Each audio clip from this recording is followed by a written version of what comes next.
uNkulunkulu akakulondle uphile uphushe uphumelele uphasta winning.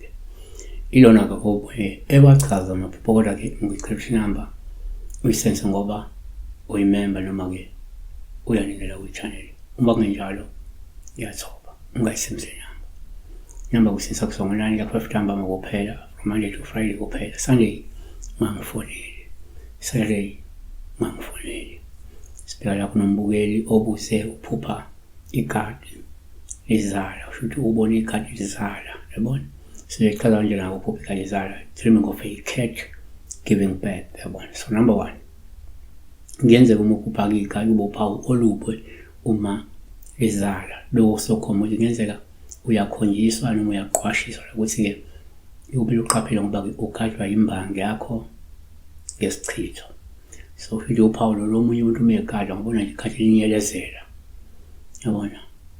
Kanti uyagadwa ngento yesichitho. 2, kwesinye isikhathi uma uphupha ikati uphawu olubi uma lizala, lungabe lusho ngenzeka kumele uqaphele ngoba bayanda abantu abagcwele inkoshiso eduze nawe, bayanda abantu abanobuqili, bayanda abantu abagangayo eduze nawe. Kungenzeka lo muntu oyisitha sakho noma lo muntu oyimbangi yakho sikwakhela abanye abantu abazoba imbangi yakho, noma usonteze abanye abantu abazoba nenkoshiso, abazoba nobuqili noma nje abagangayo ngenxa yomuntu oyedwa bekhona eloke ba influencer.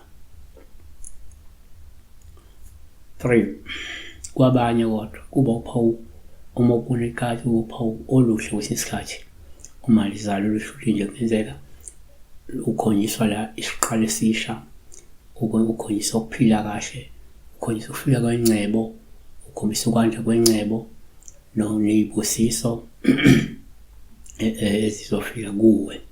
Shuthi omunye ngoba kuzochuma into zakhe zisabalale zande, ichume iphumelele, yabona? Kulokhu esuke kwenza ingoba ezothola umvuzo kulokhu ekwenza, yabona?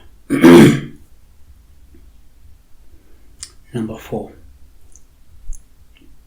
futhi uma uphupha ikati kuyaba uphawu olungelubi noma kube uphawu oluhle uma lizala.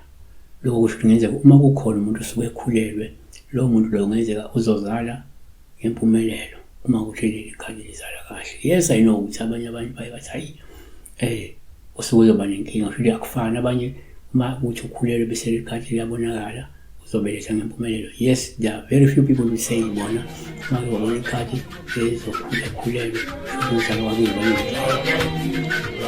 So